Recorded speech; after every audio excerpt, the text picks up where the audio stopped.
IT বাড়ির পক্ষ থেকে আপনাদের সবাইকে স্বাগত জানাচ্ছি আজকের বাংলা ভিডিও টিউটোরিয়াল পর্বে।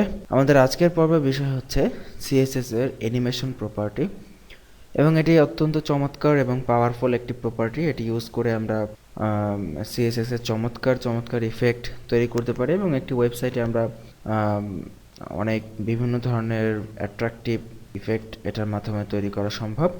তো অ্যানিমেশনের অনেকগুলো প্রপার্টি আছে, আমরা কয়েকটি পর্বে ধারাবাহিকভাবে অ্যানিমেশনের প্রপার্টিগুলো সম্পর্কে বিস্তারিত জানার চেষ্টা করব। তো চলুন শুরু করা যাক। এখানে একটি বেসিক HTML ফাইল আছে, এবং HTML এর সাথে বরাবরের মতোই CSS লিঙ্ক আপ করানো আছে। আপনারা এগুলো সম্পর্কে জানেন। অ্যানিমেশন শেখার জন্য আমরা একটি ডিভ তৈরি করতেছি এখানে, এবং এই ডিভটাকে আমরা অ্যানিমেট করব বিভিন্ন ওয়েতে এবং বিভিন্ন প্রপার্টি এটাতে অ্যাপ্লাই করব। এবং CSS দেওয়ার সুবিধার্থে আমরা ডিভের একটি ক্লাস দিয়ে দিচ্ছি, ডিভের নাম দিয়ে দিচ্ছি মাই ডিভ।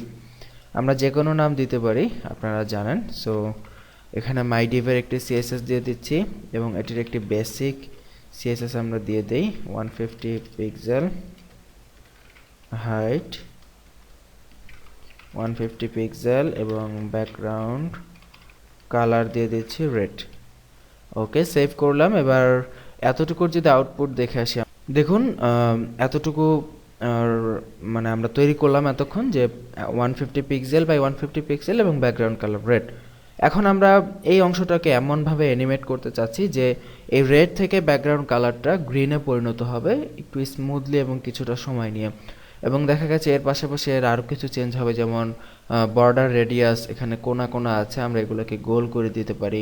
আমরা চাইলে আরও বিভিন্ন প্রপার্টি এখানে চেঞ্জ করা শিখব। তো অ্যানিমেশন দিতে হলে আমাদেরকে ফার্স্টে যে কাজটি করতে হবে, অ্যানিমেশনের একটি নেম সিলেক্ট করে দিতে হবে।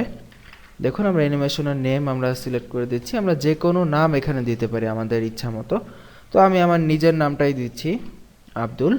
Animation name Abdul. এই যে আমরা আব্দুল নামে একটি অ্যানিমেশন নিলাম, এখন এই আব্দুল নামে যে অ্যানিমেশন আমরা এখানে একটা নামকরণ করলাম, এই অ্যানিমেশনটাকে যদি আমরা ওয়ার্ক করতে চাই বা অ্যাক্টিভ করতে চাই, আমাদেরকে কি ফ্রেম নিতে হবে।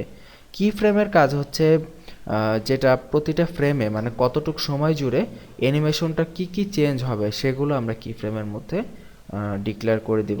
দেখুন কি ফ্রেম লেখার যে ফরম্যাটটা সেটা হচ্ছে কি ফ্রেমস, আপনাকে এইভাবে লিখতে হবে, এবং তারপরে একটা স্পেস দিবেন। স্পেস দিয়ে আপনি আপনার যে অ্যানিমেশনের নাম সেটা দিতে হবে। দেখুন আমরা এখানে অ্যানিমেশনের নাম দিয়েছিলাম আব্দুল, সো আমরা এখানে অ্যানিমেশনের নাম আব্দুল লিখে দিলাম। এবং অবশ্যই অ্যানিমেশনের নাম এবং কি ফ্রেমস এই দুইটা ওয়ার্ড একই হতে হবে।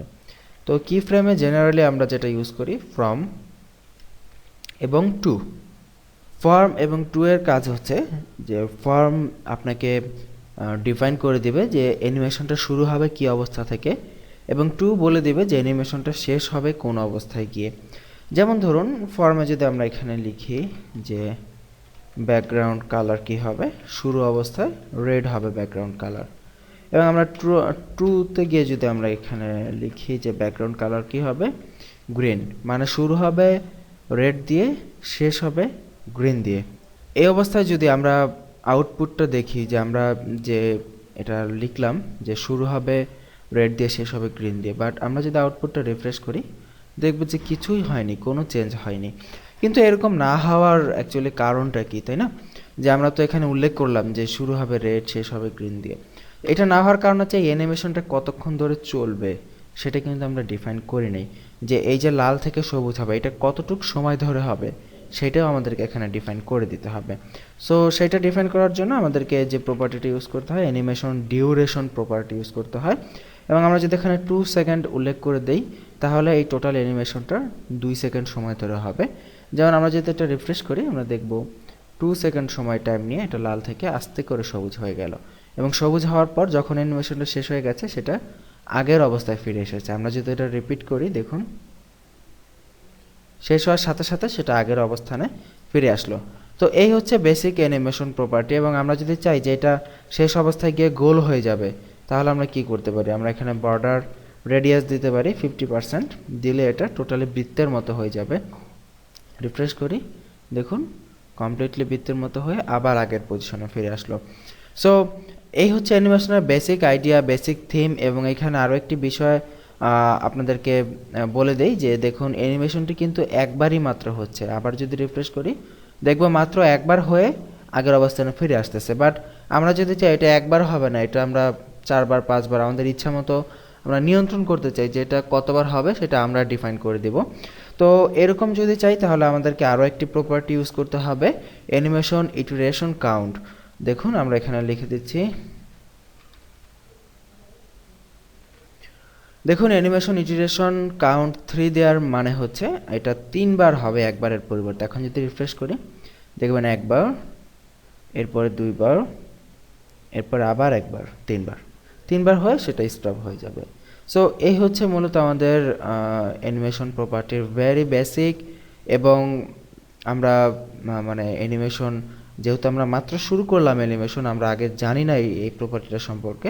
সো যারা আজকে ফার্স্ট দেখলেন অ্যানিমেশন প্রপার্টি, তারা এতটুকু অংশ অবশ্যই ভালোভাবে প্র্যাকটিস করুন। আমরা ভবিষ্যতে অ্যানিমেশনের আরও কিছু প্রপার্টি দেখব। তো এখন এক্ষেত্রে একটি কথা বলে রাখি, এই যে অ্যানিমেশনের প্রপার্টিগুলো এগুলো কিন্তু খুব সুন্দরভাবে আমার কম্পিউটারে কাজ করেছে, আমার ব্রাউজারে কিন্তু এগুলো দেখা যাচ্ছে। কিন্তু আপনার ব্রাউজারটি যদি লেটেস্ট ভার্সন না হয় বা আপনার ব্রাউজারটি যদি পুরাতন ভার্সনের হয়, তাহলে কিন্তু অনেক সময় আপনি এই অ্যানিমেশনের প্রপার্টিগুলো দেখতে পারবেন না। তো সেই ক্ষেত্রে প্রতিবারের মতো আমাদের প্রতিটি প্রপার্টিকে অবশ্যই ওয়েবকিট ফরম্যাটে নিয়ে যেতে হবে। তো আমাদের প্রথমে অ্যানিমেশন নেম, এটাকে আমরা কন্ট্রোল ডি দিয়ে ডুপ্লিকেট করে ওয়েবকিট করে দিচ্ছি। তারপরে অ্যানিমেশন ডিউরেশন, এটাকেও আমরা ওয়েবকিট করে দিলাম। এবং সবার শেষে যেটা আছে অ্যানিমেশন ইটারেশন কাউন্ট, এটাকেও আমরা ওয়েবকিট করে দিচ্ছি। এভাবে ওয়েবকিট করলে মোটামুটি সবগুলো ব্রাউজারে আমাদের অ্যানিমেশনগুলো আমরা দেখতে পাবো। এবং শুধু এগুলাকে ওয়েবকিট করলে কিন্তু হবে না, আমাদের যে কি ফ্রেম আছে এটাকেও কিন্তু অবশ্যই ওয়েবকিট করতে হবে। সো আমরা কি ফ্রেম টোটালটাকে ডুপ্লিকেট করে দিচ্ছি। ডুপ্লিকেট করে মানে পুরো কি ফ্রেমটা, এটার পূর্বে আমরা ওয়েবকিট দিয়ে দিতে হবে, তবে এটা হবে অ্যাট দ্য সাইনের ভেতরে। দেখুন ওয়েবকিট কি ফ্রেমস। এখন আমরা আমাদের এই অ্যানিমেশনটিকে যে কোনো ব্রাউজারে ব্যবহার করার উপযোগী করে তুলতে পেরেছি। তো এখন মোটামুটি অলমোস্ট এভরি ব্রাউজারগুলোতে, Google Chrome, Mozilla Firefox, Safari ইত্যাদি ব্রাউজারগুলোতে আমাদের অপেরা এই অ্যানিমেশন প্রপার্টিটি এখন কাজ করবে।